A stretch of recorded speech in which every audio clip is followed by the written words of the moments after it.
Shalom la famille, que Dieu vous bénisse. Alors, en ce jour, nous allons mettre l'accent sur un thème intitulé Torrent de Kérit.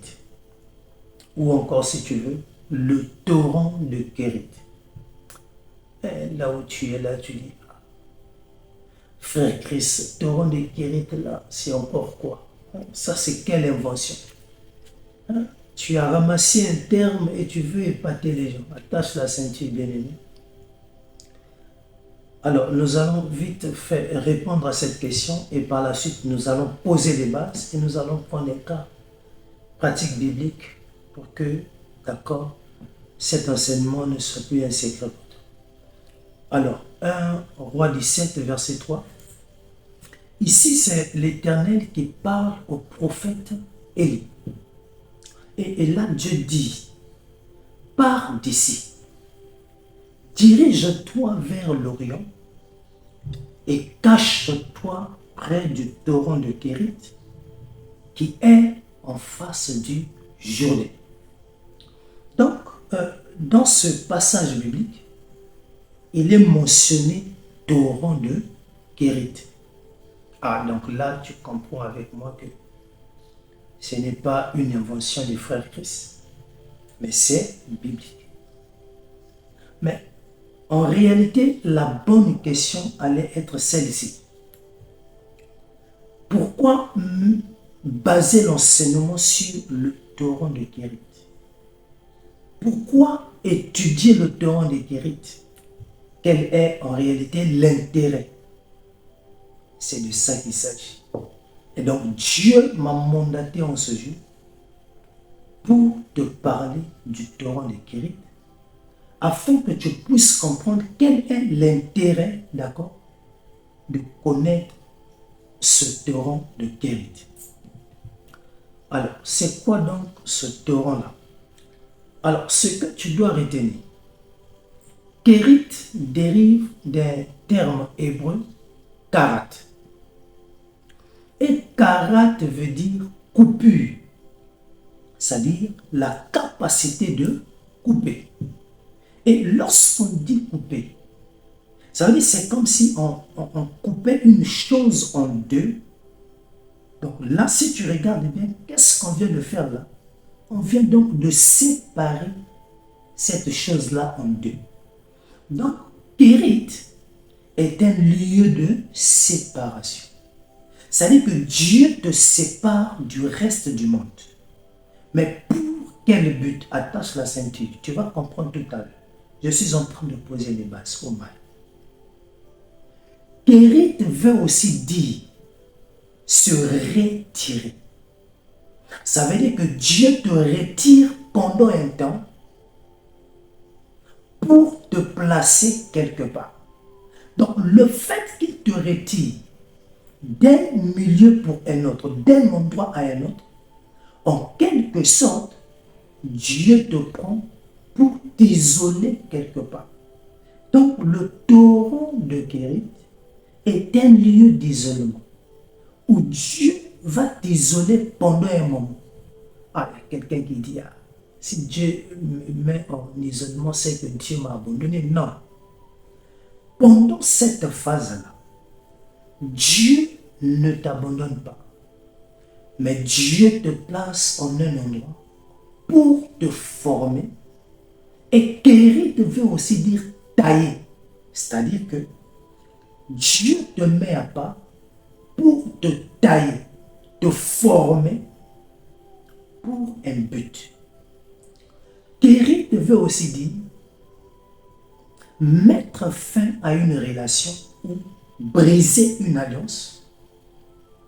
Et Kérit veut aussi dire renouveler une alliance ou faire une nouvelle alliance.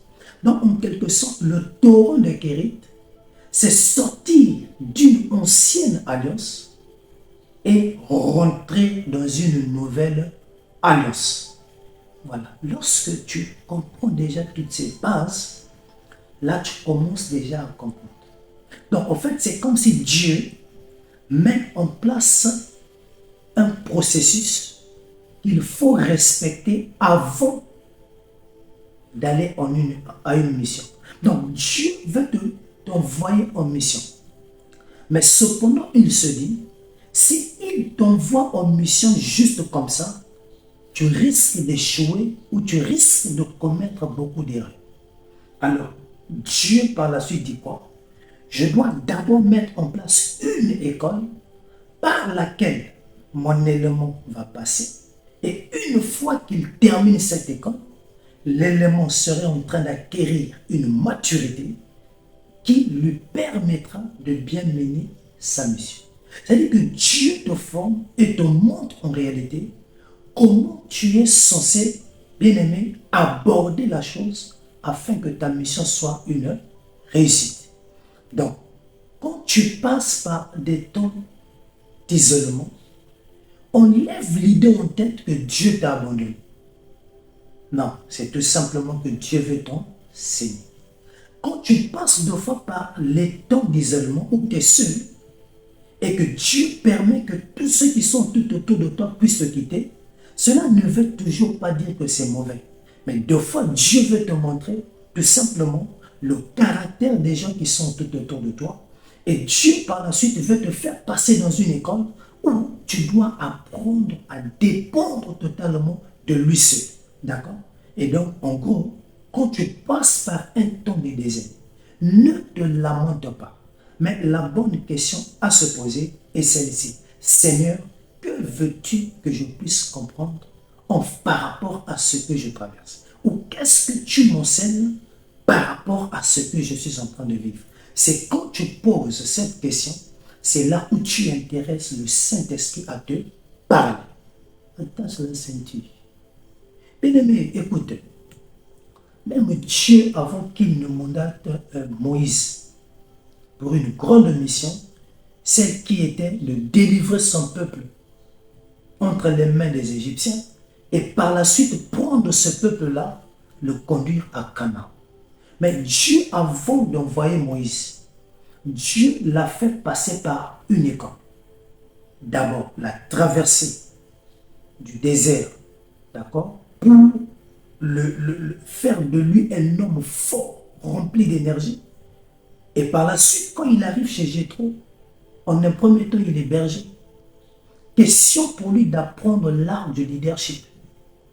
Parce qu'il était appelé à conduire tout un peuple. Donc, il est passé par l'école de Dieu. Joseph aussi est passé par l'école de Dieu. Parce que Dieu l'avait appelé un jour à s'asseoir sur le trône d'Égypte, comme étant une deuxième personnalité, ou le Sophnat-Napanea, si tu veux. Mais ça n'allait pas se faire tout d'un coup comme ça. Non, Dieu a permis qu'il soit d'abord trahi. Donc, Dieu lui a montré d'abord la trahison. Donc, par la trahison, Dieu lui montre en fait quelque chose. Et plus tard, il le conduit chez Potiphar. Et là aussi, chez Potiphar, il apprend. Et par la suite, Dieu le conduit en prison. Et là, Dieu le met dans un endroit isolé où Dieu le taille pour le préparer à aller s'asseoir sur le trône. Donc, bien aimé, ce n'est pas trop bon de fois de se lamenter. D'accord? Plus tu te lamentes, tu adresses là des louanges à l'ennemi. Parce que les louanges que nous adressons à Dieu, c'est être toujours positif ou positive. Positiver les choses. Louer Dieu en tout temps et en toutes circonstances. Mais lorsque tout va mal, dis merci Seigneur. Je sais que tu vas agir. Mais quand tu te lamentes, c'est les louanges que tu adresses à l'ennemi. Et plus tu adresses les louanges à l'ennemi, ça veut dire que tu tournes dos à Dieu. Ça veut dire que plus tu donnes les louanges à l'ennemi par les murmures, mais c'est quoi la conséquence des murmures? C'est la mort. Lorsque les enfants d'Israël ont murmuré contre Moïse, la finition c'était la mort. Donc en fait, l'ennemi te plonge dans une situation où tu ne veux plus regarder sur Dieu, mais tu lui adresses des louanges par les murmures. Or Dieu n'aime pas ces choses-là, alors qu'est-ce qui va s'en suivre? C'est une mort. Donc l'ennemi t'expose à la mort. Donc, bien aimé, il est temps que tu changes de position. Alors, nous allons prendre un cas pratique biblique pour mieux faire asseoir cet enseignement sur le torrent de Guérite. Alors, si l'on part dans 1 Roi chapitre 16, là, on nous présente un homme qui s'appelait Akab. Et Akab, là, la Bible dit qu'il était fils d'Omri et il régna sur Israël. D'accord? Et à la 38e année d'Asa, roi de Juda, Akab, fils d'Omri, régna 22 ans sur Israël à Samarie. Donc jusqu'à là, tout allait bien pour lui. Jusqu'à là, tout est au top. Nous sommes dans 1 roi 16, 29. Maintenant, quelques temps après, la Bible nous enseigne que Akab, là, qui connaissait Dieu, qui craignait Dieu, d'accord, va prendre pour femme Jézabel, fille d'Étabal, roi des Sidoniens. Et c'est les Sidoniens là n'adoraient pas le Dieu véritable. Mais les Sidoniens adoraient des dieux idoles. Ils adoraient Baal. Ils se prosternaient devant Baal. Et non seulement Baal, mais ils adoraient aussi Astarté. Donc, en quelque sorte, ils adoraient les dieux idoles. Mais tandis que Akab, lui, adorait le Dieu véritable. Mais par le canal du mariage, il se marie avec une femme qui ne connaissait pas le Dieu véritable, qui n'adorait pas ce Dieu. Alors elle s'arrange à séduire son homme et jusqu'à gagner Akab à devenir lui aussi adepte de Baal et d'Astarté. Alors qu'est-ce qui va se passer par la suite? Eh bien, le culte dédié à l'Éternel sera enlevé pour le remplacer par le culte dédié aux dieux idoles. Vous comprenez? Et lorsque les cultes sont déjà dédiés aux dieux idoles, en quelque sorte, Akab n'est plus dans la véritable adoration, mais il se plonge dans l'adoration des idoles. Maintenant, lui étant le premier citoyen du pays, étant le roi, on dira le président, alors qu'est-ce que la population va faire? Alors la population va également suivre le roi. Donc la population s'investit aussi dans l'adoration des dieux idoles. Or, lorsque tout le peuple, y compris son leader, adore un dieu idole, qu'est-ce qui se passe, bien-aimé? Mais c'est simple. Ça veut dire que dans ce lieu-là, la lumière n'a plus de place. Et donc, c'est la sombreté qui prend le relais. Donc, en quelque sorte, dans ce lieu, règne maintenant la sombreté. La malédiction s'installe et le peuple maintenant est sous l'emprise de Baal et Astarté. Ça veut dire que Dieu n'a plus sa place au milieu du peuple.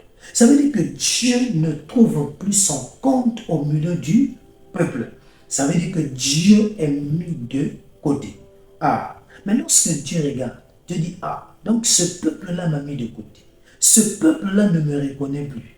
Dieu dit, bon, vu que j'aime mon peuple, je ne peux pas abandonner mon peuple. Je ne peux pas laisser mon peuple périr comme ça. Je ne peux pas laisser mon peuple sous l'emprise satanique, diabolique. Alors, Dieu dit quoi? Et je dois chercher un homme pour délivrer mon peuple. Donc, Dieu cherche un homme qu'il va mandater pour une mission. Et quelle sera donc la mission de ce temps? Mais c'est simple. Sortir le peuple de la sombreté et l'introduire à nouveau dans la lumière. Restaurer le culte dédié à l'Éternel. Ramener le peuple dans la véritable adoration en abandonnant les dieux idoles. Délivrer le peuple de la captivité et rendre le peuple libre. Et amener le peuple à n'adorer que le véritable vrai Dieu. Donc que le peuple puisse dépendre de Dieu véritable. Voilà la mission de cet homme. Et cet homme-là, il doit d'abord passer par un torrent de guérite. Une fois qu'il passe à cette école, c'est alors que Dieu maintenant pourra le mandater pour cette mission. Vous comprenez? Alors Dieu commence à regarder et Dieu braque les yeux sur un homme qu'on appelle Élie le Tishbite. Bien-aimé, je vais vous dire quelque chose. Bien-aimé, dans chaque âge, d'accord, Dieu a toujours utilisé des hommes pour délivrer son peuple et ramener son peuple à la véritable adoration. cas pratique. Lorsque nous partons dans le livre de Juges, nous voyons comment, en fait, au départ, la relation entre Dieu et Israël était très bonne. Israël jouissait des faveurs de Dieu. Mais lorsque Israël s'est détourné de l'Éternel pour adorer le Dieu qui est moche, Dieu s'est retiré et Dieu a laissé Israël entre les mains des Madianites.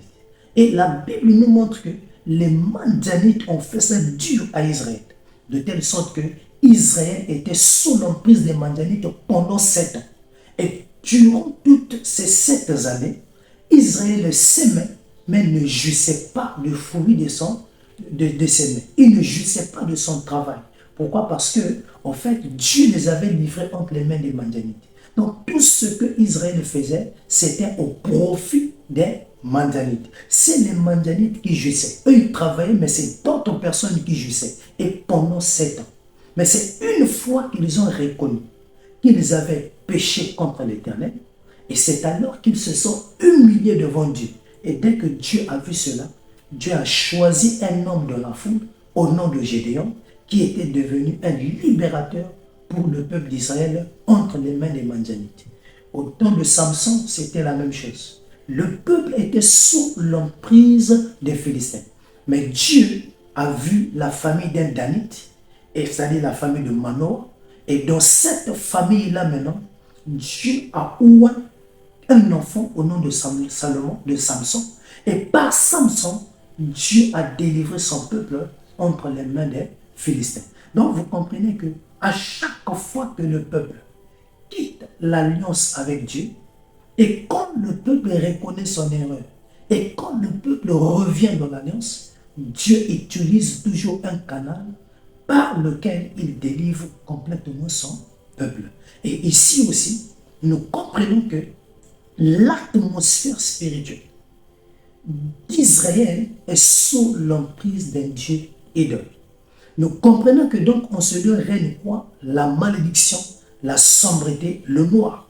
Et lorsque le noir règne, Dieu se retire pendant un temps. Dieu se met de côté pour voir comment le peuple va se comporter. Mais étant un papa d'amour, un papa qui aime ses enfants, il dit non.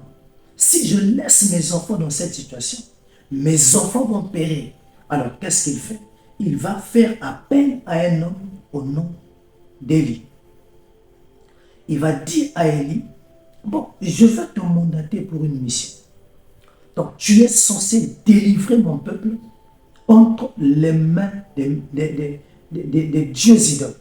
Et ensuite, par ton canal, le peuple va sortir de la sombreté pour revenir dans la lumière. Et par toi également, nous allons restaurer le lieu de culte et le culte dédié à l'Éternel va revenir au détriment des dieux idoles. Dieu l'appelle comme ça pour cette mission. Donc lui, quand il reçoit cette mission, donc Dieu lui dote d'une puissance, de l'onction. Dieu lui dote beaucoup de choses. Et jusqu'à là, il n'est pas encore parti à l'école. Alors, sous l'effet de la colère, je peux dire, il défie déjà Akab. Il dit, c'est toi qui sèmes le désordre dans ce pays. Attends, tu vas voir. Il n'y aura plus de pluie dans ce pays. Ah. Alors, il dit, l'Éternel est vivant, le Dieu d'Israël, dont je suis le serviteur. Il n'y aura ces années-ci ni rosée ni pluie, sinon à ma parole. Et la parole de l'Éternel fut adressée à Élie en ces mots. Là, on va arriver. Dès qu'il a prononcé ça, mais il oublie que lui aussi, il habite dans ce pays. Donc, s'il n'y a plus de pluie, bon, les gens vont vouloir puiser un peu de partout. Après, l'eau va finir. Ça veut dire, le pays là sera en manque d'eau. Et alors, si le pays est en manque d'eau, même lui-même aussi sera en manque d'eau. Donc, en quelque sorte, là, il vient de commettre une erreur. Une erreur, pourquoi? Parce qu'il a prononcé quelque chose dont lui-même aussi est victime. Vous comprenez? Donc, ça veut dire, sans passer par l'école, Il a voulu mener la mission, mais il a échoué. Il a connu l'échec. Pourquoi? Parce qu'il se retrouve piégé lui-même dans ce qu'il a eu à prononcer. Et quand Akab apprend que Élie a fait ce genre de choses et qu'il constate qu'il n'y a plus de pluie, alors Akab prend la décision, c'est-à-dire sa femme et lui, d'en finir avec ce prophète. Alors ils vont envoyer des gens pour chercher à tuer Élie. Alors Dieu va dire, bon, ok, c'est pas grave, vu que tu as déjà commencé la chose, mais il faut que je te ramène. Donc vous allez comprendre que lorsqu'il défie déjà Akab, c'est comme un excès de zèle. C'est comme un peu la colère, l'orgueil. Mais donc ça veut dire qu'il est animé par des petites choses. Alors Dieu dit maintenant au verset 3, Élie, quitte là où tu es, mais dirige-toi maintenant vers le torrent de Kérit. Et là-bas, va te cacher. Donc, le torrent de Kérit est un lieu où Dieu nous cache pendant un temps. Mais pourquoi Dieu a caché Élie au torrent de Kérit? Une manière de l'épargner du danger à venir. C'est un lieu où Dieu protège, c'est un endroit où Dieu te cache pour t'épargner des combats d'abord. Pourquoi? Parce qu'il suppose que tu n'es pas encore prêt, donc il doit d'abord prendre le temps de te former.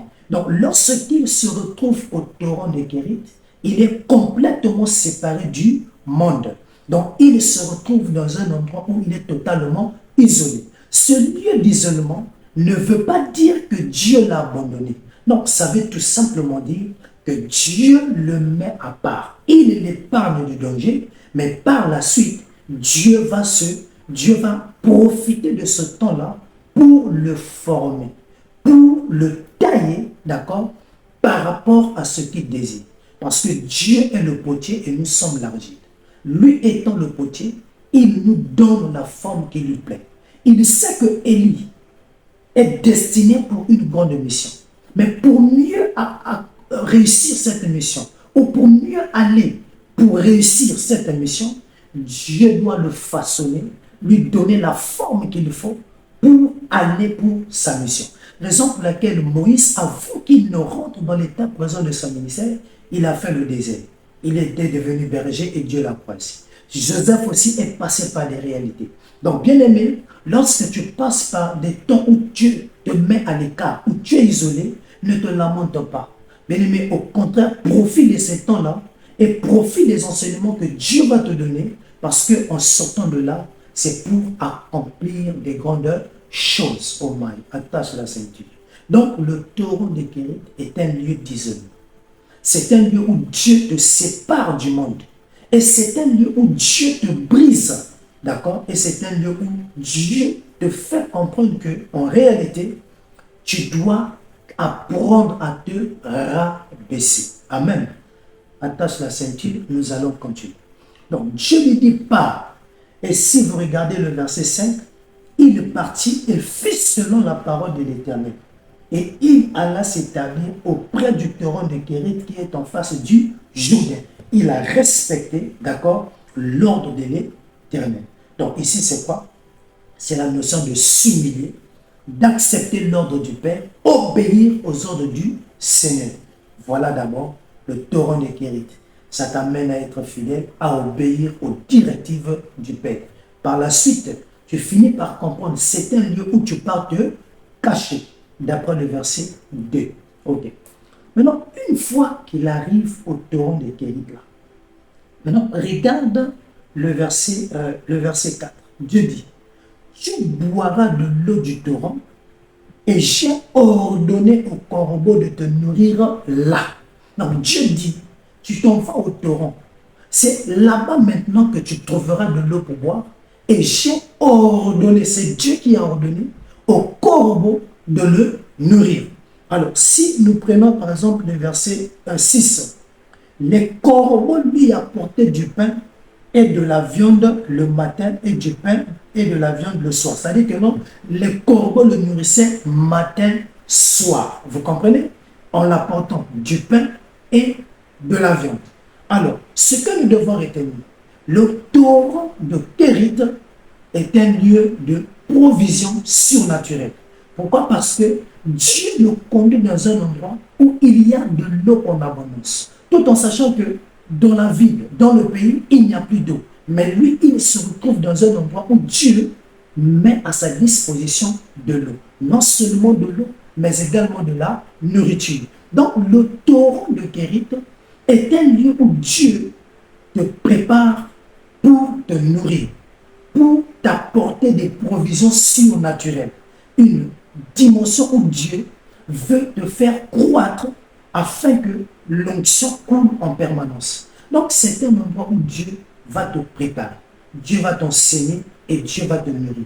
Tu dois manger la parole de Dieu pour que tu deviennes mature. Tu dois manger la parole de Dieu pour que tu puisses croître. Tu dois manger la parole de Dieu afin que tu saches que seul Dieu compte Dieu d'abord. Et pour que tu saches que par la parole, ça veut dire que tu dois apprendre à t'humilier et à laisser Dieu prendre le devant. D'accord? Donc, c'est ça en fait ce qu'il est censé apprendre. Maintenant, il y a un autre élément ici. C'est que Dieu ordonne au corbeau de le nourrir matin, soir. Or, nous savons tous que le corbeau avait un mauvais témoignage. Mais malgré cela, Dieu passe par les mêmes corbeaux pour nourrir Élie. Maintenant, donc, vous remarquez une chose que en ce lieu-là, il n'y avait pas la nourriture. Donc, c'est les corbeaux qui apportaient la nourriture. Donc, ça veut dire que Élie allait mettre la foi en Dieu pour dire, Seigneur, je crois qu'aujourd'hui, là, le corbeau va venir. Donc, le torrent de Kérit est un lieu où Dieu t'apprend à connaître c'est quoi la foi.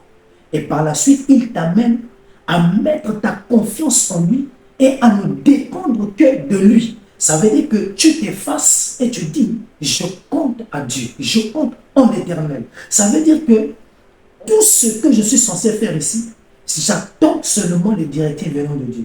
Donc, il doit avoir la foi que le corbeau va apporter à manger. Il doit avoir la foi que le corbeau va m'apporter la nourriture le matin et le soir également. Donc, c'est un lieu où Dieu t'apprend à développer ta foi.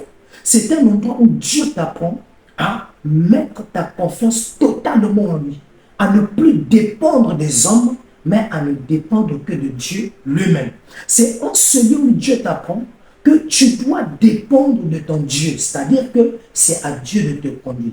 Raison pour laquelle vous allez remarquer, au temps des enfants d'Israël avec Moïse, le peuple ne pouvait pas effectuer un déplacement sans que la colonne de feu ne leur précède. Donc, le peuple suivait les mouvements de la colonne de feu. Lorsqu'elle partait à gauche, le peuple partait à gauche. Lorsqu'elle partait à droite, le peuple partait à droite. Ça veut dire que le déplacement des enfants d'Israël était conditionné par la colonne de feu. Le déplacement des enfants d'Israël au temps de Josué était conditionné par l'arche de l'alliance. On plaçait l'arche au devant et c'est l'arche qui guidait le peuple. Même les mages ne pouvaient pas effectuer un déplacement sans que l'étoile ne les ait guidés. Donc leur déplacement dépendait de l'étoile. Ça veut dire là qu'un chrétien doit apprendre à se soumettre à Dieu et à dépendre de Dieu. Il s'en va selon les mouvements que l'Esprit lui donne. Donc ici, Dieu montre à Élie, tu dois dépendre de moi. Tu dois effacer le toi là. Mais tu dois te dire que chaque mouvement et déplacement, cela doit dépendre de la volonté de Dieu. Donc ici, Dieu enseigne la foi. La foi, la foi, la foi. Et il lui montre maintenant comment baser la confiance en l'Éternel. Okay. Maintenant, le verset 7. Mais au bout d'un certain temps, le torrent fut à sec, car il n'était point tombé de pluie dans le pays. Alors, un autre point que nous allons introduire, c'est que tu dois comprendre que le torrent de Kérit n'est pas ta destination finale. Le torrent de Kérit n'est qu'un lieu temporaire que Dieu prépare pour toi parce qu'il veut t'enseigner ou te transmettre quelque chose. Et une fois que tu as pu acquérir les leçons, et quand Dieu constate que tu es prêt, à ce moment-là, tu es censé quitter le pays. Tu es censé quitter ce lieu-là pour aller là où Dieu t'attend. Parce que notre Dieu est un Dieu qui agit en fonction des saisons. Et il y a des saisons où Dieu te met dans un endroit où tout est en abondance. Et c'est comme Élie, dans ce torrent de Kérit, il avait de la nourriture en abondance, il y avait aussi de l'eau.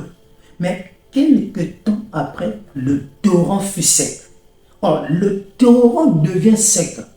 C'est pas parce que Dieu t'abandonne. C'est pas parce que Dieu ne veut plus de toi. Non, ça ne veut pas dire que si le torrent est devenu sec, que Dieu t'a négligé. Non, c'est une manière pour Dieu aussi de te transmettre un message. Pour te dire, ne t'habitue pas au temps. Parce que c'est Dieu lui-même qui décide des temps et des circonstances. Donc, en quelque sorte, tu es censé suivre le mouvement de l'esprit. C'est-à-dire, quand l'esprit te dit de rester, tu restes. Quand l'esprit te dit de partir, tu pars.